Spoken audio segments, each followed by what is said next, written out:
Hello, hello, hello. Good evening, everybody.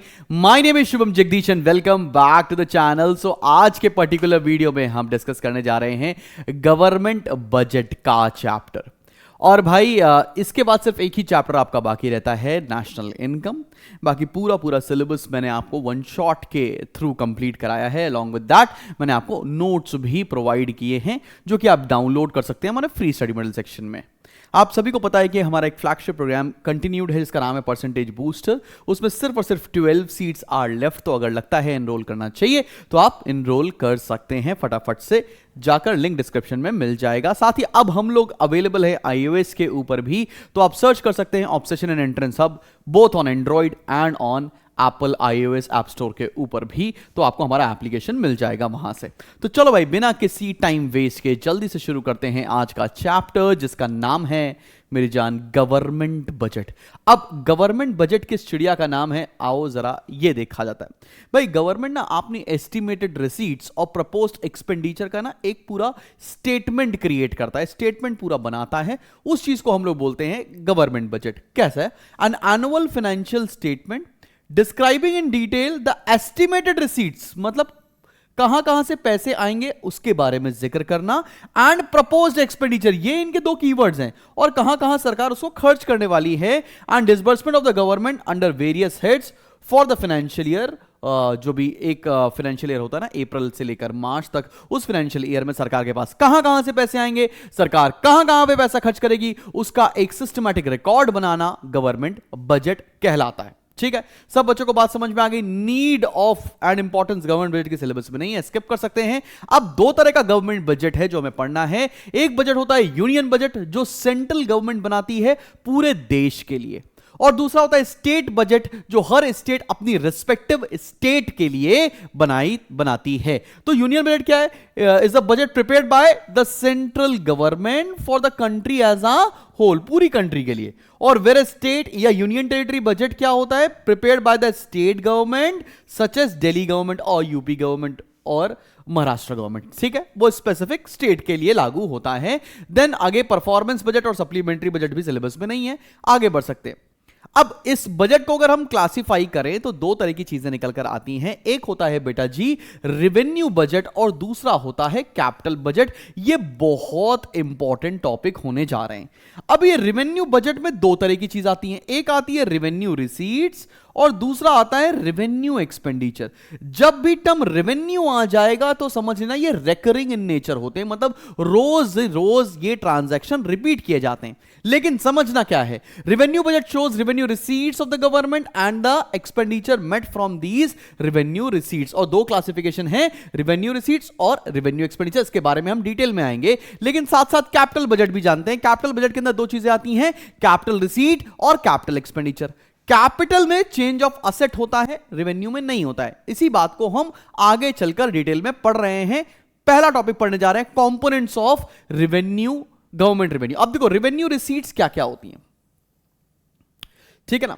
जो revenue receipts होती है they do not create any liability, मतलब they create no liability और no sale in reduction in asset. मतलब ये ना तो कोई लाइबिलिटी क्रिएट करते हैं ना कोई असेट कम करते हैं। ये ना तो है, ना ही कोई लाइबिलिटी क्रिएट करेंगे ना ही कोई असेट को कम करेंगे। वो होती है रेवेन्यू रिसीट्स। क्या बात समझ में आ रही है? इसी का सिमिलर होता है अब आपका रेवेन्यू एक्सपेंडिचर भी। मैं यहीं पर बता दूं रेवेन्यू एक्सपेंडिचर क्या होगा बेटा जी, ना तो कोई लाइबिलिटी कम होगी और ना ही कोई असेट क्रिएट होगा, उसे रेवेन्यू एक्सपेंडिचर कहा जाता है। अब रेवेन्यू रिसीट्स के बहुत सारे टाइप्स होते हैं। क्या क्या होता है? पहला होता है टैक्स रेवेन्यू और दूसरा होता है नॉन टैक्स रेवेन्यू। सरकार के पास दो सोर्सेज से ही पैसा आएगा, या तो वो टैक्स से पैसा कलेक्ट करने वाली है या वो नॉन टैक्स एक्टिविटी से पैसा कलेक्ट करने वाली है। ये टैक्स क्या होता है? टैक्स को भी दो पार्ट में डिवाइड किया है। एक तो है पर्सनल इनकम टैक्स, मतलब जो हर एक बंदा जो इनकम कमा रहा है उसके ऊपर उसको कंपलसरी पेमेंट करना पड़ेगा सरकार को, जैसे इनकम टैक्स होता है। दूसरा होता है कॉर्पोरेशन टैक्स। कॉर्पोरेशन टैक्स किसके ऊपर लगता है? कंपनीज के ऊपर टैक्स लगता है। जो बिजनेस कर रहे हैं वो अपने प्रॉफिट के ऊपर टैक्स पे करते हैं। तीसरा होता है बेटा जी कस्टम ड्यूटीज। कस्टम ड्यूटीज किस पे? अगर आप कुछ इंपोर्ट करते हो सामान फ्रॉम दूसरी कंट्रीज, उसके ऊपर जो टैक्स देना पड़ता है उसे हम लोग कस्टम ड्यूटीज बोलते हैं। अगला क्या है? Excise, central union excise duties. ये क्या होता है भाई? जो एक कंट्री के अंदर प्रोड्यूस होते हैं उसके ऊपर हम लोग टैक्स देते हैं। मतलब these duties are levied by the central government on commodities produce within the country. ये उस पर टैक्स लगता है जो हमारे देश के अंदर कमोडिटीज प्रोड्यूस होती है। जो दूसरी कंट्री से हम लेकर आते हैं उसके ऊपर कस्टम्स हम पे करते हैं। क्या बात समझ में आ रही है? आगे होता है सर्विस ड्यूटीज। ये क्या है बेटा जी? Service tax is levied on services provide by the people. ठीक है ना? जैसे कि अगर आपने कोई होटल लिया, होटल में जो सर्विस पिया, आजकल ये सर्विस टैक्स को भी रिप्लेस करके जीएसटी के अंदर ही क्लब कर दिया, सारे इनडायरेक्ट टैक्स को जीएसटी के अंदर ही मर्ज कर दिया। जीएसटी क्या होता है? Goods and service tax. मतलब जो भी आप गुड्स या सर्विस यूज कर रहे हैं उसके ऊपर जो टैक्स लगने वाला है उसको जीएसटी बोलते हैं। आज की डेट में ऑलमोस्ट सारे टैक्स मर्ज होकर, सारे इनडायरेक्ट टैक्स मर्ज होकर जीएसटी के अंदर आ चुके हैं। फिर आता है इंटरेस्ट टैक्स। इंटरेस्ट टैक्स का मतलब क्या? It is levied on the gross interest earn by the financial institution such as commercial bank, financial companies etcetera. मतलब जो बैंक वगैरह पैसा कमाते हैं उसके ऊपर जो टैक्स देंगे उसे हम इंटरेस्ट टैक्स बोलते हैं। तो ये तो था तुम्हारा कि भाई सरकार के पास टैक्स से कहां के से या किस किस सोर्स से पैसा आता है। अब हम बात करने जा रहे हैं नॉन टैक्स रेवेन्यू की। टैक्स के अलावा सरकार के पास कहां से पैसा आता है? पहला है इंटरेस्ट रिसीट। इंटरेस्ट रिसीट का मतलब क्या है? Central government gives loan to state government, union territories and government departments like railways, public sector etcetera. Accordingly it gets revenue in the form of interest income from these loans. अब देखो क्या है, central government अपनी state government को या कोई public sector undertaking को कर्जा देती है, लोन देती है, और उस लोन पर इंटरेस्ट चार्ज करती है, जिसको हम लोग इंटरेस्ट रिसीट की कैटेगरी के अंदर रखते हैं। दूसरा है डिविडेंड एंड प्रॉफिट। अब बहुत सारी सरकार की संस्थाएं हैं, सरकार के डिपार्टमेंट्स हैं, जैसे ऑयल इंडिया कॉर्पोरेशन, भेल हो गया, सेल हो गया। तो ये जो संस्थाएं हैं सरकार की, ये जो प्रॉफिट कमाती हैं वो प्रॉफिट के अंदर आ जाएगा, और इस पर जो डिविडेंड मिलता है, अगर हमने इन पर्टिकुलर शेयर्स के अंदर इन्वेस्ट कर रखा है, तो वो भी सरकार की इनकम होती है। जैसे एलआईसी से जो पैसा कमाती है वो सरकार की इनकम है। अगला क्या है? Revenue from services provided by the government. अब जो गवर्नमेंट सर्विसेज प्रोवाइड करती है, जैसे 2G, 3G लाइसेंसेस निकाल कर आती है, और जैसे कि दूरदर्शन आता है, ट्रांसपोर्ट फैसिलिटी, टूरिज्म से जो पैसा कमाती है, वो सब कुछ आपका इस पर्टिकुलर हेडिंग के अंदर आ जाएगा, मतलब revenue from services provided by government. अगला है ग्रांट इन एड। मतलब सरकार को हो सकता है कि कुछ पैसा एज अ डोनेशन मिल रहा हो, तो वो भी सरकार की इनकम के अंदर आ जाएगा। सब बच्चों को बात समझ में आ रही है?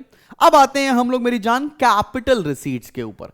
कैपिटल रिसीट्स क्या होती है? वो रिसीट्स जिनसे या तो लायबिलिटी बढ़े या तो असेट कम हो जाए, ये वो रिसीट होती है। मतलब या तो हम लोन के थ्रू पैसा लेकर आ रहे होंगे, या हम कोई असेट बेच के पैसा ला रहे होंगे, वहां से जो पैसा आएगा उसे हम कैपिटल रिसीट की कैटेगरी के अंदर रखते हैं। जैसे सबसे पहला क्या है? Recovery of loans and advances. हमने किसी को लोन दिया था, सरकार ने किसी को लोन दिया था, दूसरी कंट्री को लोन दिया था, वो लोन वापस ले लेना, ये क्या हो जाएगा? कैपिटल रिसीट्स, बिकॉज से असेट कम हो जाएंगे।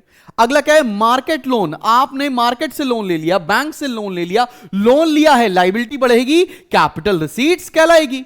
अगला क्या है? Special deposits. मतलब हमने these relate to investment with the government by non government provident funds, gratuity funds, funds of LIC. मतलब लोगों ने जो पेंशन फंड के अंदर पैसा डाल रखा है, स्मॉल स्मॉल डिपॉजिट्स के अंदर पैसा डाल रखा है, सरकार को दिया हुआ है पैसा, वो क्या हो जाएगा? वो इनके लिए कैपिटल रिसीट्स बनेगा, बिकॉज से लायबिलिटी इंक्रीज होगी, और ये आता है स्पेशल डिपॉजिट्स की कैटेगरी के अंदर। फिर देन स्मॉल सेविंग्स, मतलब किसान विकास पत्र में इन्वेस्ट कर दिया, गवर्नमेंट की बहुत सारी इन्वेस्टमेंट स्कीम्स आती हैं छोटी छोटी, उस पे पैसा डाल रखा है, तो वो स्मॉल सेविंग्स के अंदर भी आ जाएगी, और ये भी सरकार के लिए एक तरह की लायबिलिटी बनती है। सब बच्चों को बात समझ में आ रही है? अगला क्या है? Provident fund. मतलब सरकारी एम्प्लॉय की जो सैलरी से पैसा कटता है और एक स्पेसिफिक अकाउंट में जमा होता है, प्राइवेट एम्प्लॉयज के भी कटता है। Then external assistance. External assistance का मतलब क्या है? विदेश से आपने लोन ले लिया, IMF से आपने लोन ले लिया, ये भी आपका कैपिटल रिसीट्स के अंदर आएगा। And disinvestment. और मुझे ऐसा लगता है कि 2026 के पेपर में ये वाला पॉइंट जरूर पूछा जाएगा। अब बेटा जी, डिसइन्वेस्टमेंट होता क्या है? डिसइन्वेस्टमेंट का मतलब होता है जब कोई सरकारी संस्था अपना कोई भी पार्ट किसी प्राइवेट सेक्टर को बेच देगी, उसे बोलेंगे डिसइन्वेस्टमेंट। मतलब selling off public sector enterprise to a private sector enterprise is known as disinvestment. और सरकारी संस्था को बेचकर भी पैसा आएगा, उसे भी हम लोग कैपिटल रिसीट्स की कैटेगरी के अंदर रखने वाले हैं। अब हम बात करते हैं एक्सपेंडिचर की। अभी तो हमने रेवेन्यू रिसीट्स के बारे में बात कर लिया, अब हम बात कैपिटल रिसीट्स के बारे में बात कर लिया, अब हम बात करने जा रहे हैं एक्सपेंडिचर के ऊपर। तो जाओ देखते हैं भैया, सबसे पहले कैपिटल एक्सपेंडिचर क्या होता है और रेवेन्यू एक्सपेंडिचर क्या होता है। मैंने अभी आपको बताया, all those expenditure which do not create any physical और फाइनेंशियल एसेट्स और do not reduce any liability is known as revenue expenditure. मतलब ना तो कोई असेट बनेगा ना कोई लाइबिलिटी कम होगी, ना तो वो हो गया रेवेन्यू एक्सपेंडिचर। कैपिटल एक्सपेंडिचर क्या होगा, या तो कोई एसेट क्रिएट होगा या लाइबिलिटी कम होगी, या तो, तब उसे हम बोलेंगे कि वो कैपिटल एक्सपेंडिचर हो रहा है। ठीक है, development and non development expenditure is not the part of the syllabus, तो इसको स्किप करते हैं और अगले टॉपिक पे बढ़ते हैं। अब आता है बेटा जी बैलेंस बजट क्या है, डेफिसिट बजट क्या है और सरप्लस बजट क्या है। देखो बैलेंस बजट मतलब क्या होता है, जब जितनी कमाई receipts is equals to expenditure, मैंने जितना पैसा कमाया और जितना पैसा मैंने खर्च कर दिया वो दोनों बराबर हैं, तो उसको बोलेंगे हम लोग बैलेंस बजट। डेफिसिट बजट मतलब क्या है, मेरा खर्चा ज्यादा है और मेरी कमाई कम है, तो उसको हम लोग हमेशा डेफिसिट बजट की कैटेगरी के अंदर डालेंगे। तीसरा है सरप्लस बजट, मतलब जब रिसीट्स ज्यादा हैं एक्सपेंडिचर कम है तो उसे सरप्लस बजट बोलते हैं। देश के लिए बैलेंस बजट भी अच्छा है, सरप्लस बजट भी अच्छा है, लेकिन डेफिसिट बजट किसी भी देश के लिए अच्छा बजट नहीं माना जाता है। तो आओ बढ़ते हैं अब इसी के टॉपिक के ऊपर। तुम्हें पता है हमारे देश में 3 तरह के डेफिसिट होते हैं। एक होता है रेवेन्यू डेफिसिट, एक होता है फिस्कल डेफिसिट और एक होता है हमारा प्राइमरी डेफिसिट। ठीक है, चलो एक एक करके हम सारी बातों को बताने जा रहे हैं और इसके इंप्लीकेशन बहुत इंपॉर्टेंट होने वाले हैं। 100% यहां से एग्जाम में आएगा ही आएगा। शाहरुख खान की तरह यहां से बोर्ड इम्तिहान में आपका टॉपिक इंतजार कर रहा है। तो अगर तुमने अभी तक कुछ भी नहीं पढ़ा है तो ये टॉपिक तो तुमको बहुत दिल लगाकर पढ़ने की जरूरत है। दिल लगाकर, सर दिल तो मैंने उससे लगा लिया था सर, कोई बात नहीं बेटा, लेकिन तुमको यहां दिल और लगाना पड़ जाएगा। ठीक है ना, चलें शुरू करें। सबसे पहले बात आते हैं रेवेन्यू डेफिसिट के ऊपर। ये रेवेन्यू डेफिसिट क्या होता है, रेवेन्यू डेफिसिट का मतलब होता है revenue expenditure minus revenue receipts. Revenue expenditure तुम्हें पता है, रेवेन्यू रिसीट्स तुम्हें पता है, दोनों के डिफरेंस को हम लोग रेवेन्यू डेफिसिट कहते हैं। डेफिसिट जब होगा मतलब पैसों की जब कमी होगी तो इससे हमारी इकोनॉमी पे कुछ फर्क पड़ता है। क्या फर्क पड़ता है आओ जरा जानते हैं, उसी को हम लोग बोलते हैं इंप्लीकेशन। इंप्लीकेशन को एक एक पॉइंट लेकर जाऊंगा, ये नोट्स जरूर से डाउनलोड कर लेना, आपके लिए एकदम रामबाण साबित होने वाले हैं। कैसे डाउनलोड करना है नोट्स, हमारे फ्री स्टडी मटेरियल सेक्शन से एप्लीकेशन डाउनलोड करो, फ्री स्टडी मटेरियल सेक्शन पर जाओ और ये नोट्स डाउनलोड कर लो बेटा। ठीक है, पहला revenue deficit indicates the governments current financial status. Revenue deficit क्या बताती है, गवर्नमेंट की प्रेजेंट स्टेट बताती है। ठीक है कि नहीं, revenue deficit means dissaving और गवर्नमेंट्स अकाउंट, मतलब सरकार के पास कितना कम पैसा है। It shows that government is spending more than its current income. सीधी सी बात है, बता रहा है कि सरकार के पास जितना इनकम है उससे ज्यादा वो खर्च कर रही। अब होता क्या है, अगर higher borrowing puts pressure on revenue expenditure, जब कोई भी देश की सरकार बहुत ज्यादा कर्जा लेती है, लोन लेती है, तो उससे बहुत ज्यादा जो आता है प्रेशर पड़ता है किसके ऊपर, रेवेन्यू डेफिसिट के ऊपर, इन the form of interest payment. क्योंकि जितना ज्यादा कर्जा लेंगे उतना ज्यादा इंटरेस्ट पे करना पड़ेगा। In the form of interest payment, this further adds to the problem of deficit. Already deficit चल रहा है, सरकार ने और कर्जा ले लिया, कर्जे के ऊपर इंटरेस्ट पे करना पड़ेगा और डेफिसिट बढ़ने लगेगा। बात यह है, क्लियर है कि नहीं क्लियर? एक्सक्यूज मी, ठीक है, ठंड हो रही है भाई लखनऊ में। Since borrowed funds are generally incurred to finance consumption expenditure of the government, a high level of revenue deficit causes inflationary pressure in the economy. ज्यादातर जो रेवेन्यू डेफिसिट को पूरा करने के लिए कर्जा लिया जा रहा है वो कंजम्पशन के लिए लिया जा रहा है, वो किसी डेवलपमेंट एक्सपेंडिचर के लिए नहीं लिया जा रहा है, जिसकी वजह से देश में लगातार इन्फ्लेशन आने लगेगा, महंगाई आने लगेगी। ये तीसरा इंप्लीकेशन है। क्या बात सबको समझ में आ रही है? तो पहला इंप्लीकेशन क्या है कि सरकार ज्यादा खर्च कर रही है अपनी इनकम से, जिसकी वजह से प्रेशर आ रहा है इन the form of interest payment, और तीसरा inflationary pressure in the economy आने जा रहा है। तो क्या 3 इंप्लीकेशन तुम्हारी आंखों के रास्ते दिल में उतरे? जल्दी से बताओ, आगे बढ़े और अब फिस्कल डेफिसिट के ऊपर आ जाएं। फिस्कल डेफिसिट क्या होता है, total expenditure minus total receipts excluding borrowing. Excluding borrowing, borrowing को हटा दें और टोटल एक्सपेंडिचर और टोटल रिसीट्स को माइनस कर दें तो इससे निकलकर आता है फिस्कल डेफिसिट। क्या बात समझ में आ रही है? अब फिस्कल डेफिसिट के क्या इंप्लीकेशन होते हैं? देखो यहां पर हम बोरोइंग को इंक्लूड नहीं कर रहे। जब हम कभी बोरोइंग को इंक्लूड नहीं करेंगे तो हमको ये समझ में आएगा कि हमारे इसके ऊपर इंटरेस्ट पेमेंट का बर्डन नहीं होने वाला है। लेकिन तब भी हमारे देश के ऊपर फिस्कल डेफिसिट की क्या इंप्लीकेशन है, एक एक करके हम बात बताने जा रहे हैं। आओ देखो, fiscal deficit is the key indicator of budgetary deficit in India. It is comprehensive measure of fiscal imbalance in the economy. It measures the total resource gap. ओहो, मतलब सरकार को कितने पैसों की आवश्यकता है, टोटल रिसोर्स गैप मेजर करने के लिए फिस्कल डेफिसिट जरूरी होता है। एमसीक्यू बनेगा यहां से।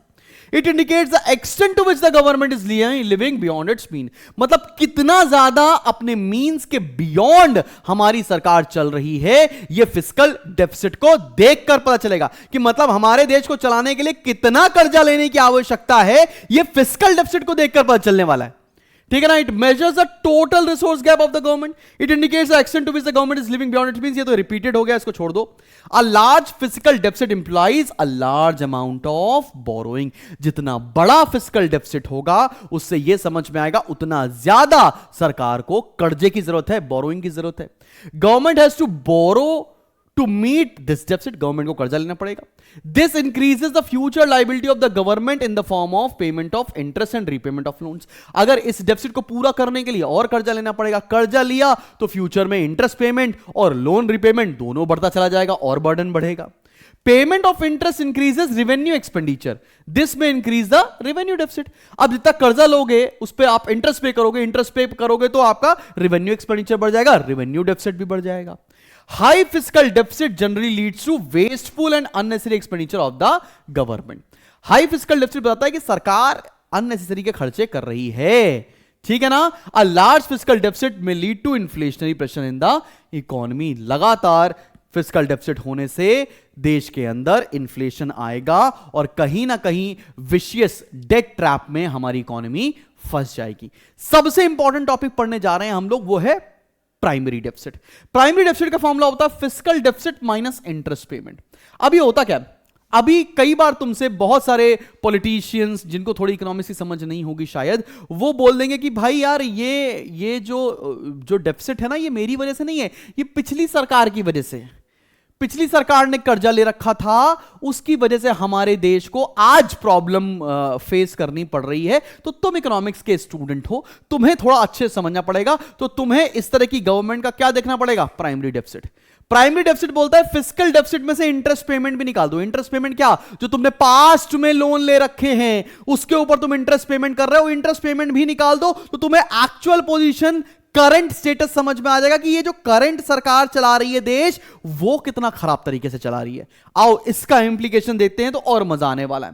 Primary deficit indicates the real position of the government finances as it excludes interest burden in respect of loan taken in the past. Real position कौन बताता है, primary deficit. It shows how much the government is borrowing to meet its expenses other than interest payment. ये बताता है कि सरकार कितना कर्जा ले रही है अपने नीड्स को फुलफिल करने के लिए apart from their interest payment. अगला, it measures the fiscal discipline of the government, that is the way the government is conducting its financial affairs. कैसे सरकार चला रही है, एक्चुअल स्टेटस तुमको यहां से पता चलता है। Then budgetary procedure is again not there in the syllabus. तो भाई यहां पर आपका यहां पर जाकर आपका चैप्टर होता है खत्म। Thank you so much for joining the class. मुझे लगता है आपको चैप्टर समझ में आया होगा। So now we are left with only one chapter, that is national income. मिलते हैं बहुत जल्दी एक नेक्स्ट वीडियो के साथ। Keep smiling and keep learning and God bless you all. कैसा लग रहा है आपको प्रिपरेशन करते समय, या कोई परेशानी आ रही है तो जरूर कमेंट सेक्शन में लिखकर बताएं, और ये नोट्स जाकर जरूर डाउनलोड कर लें हमारे फ्री स्टडी मटेरियल सेक्शन से। God bless you all.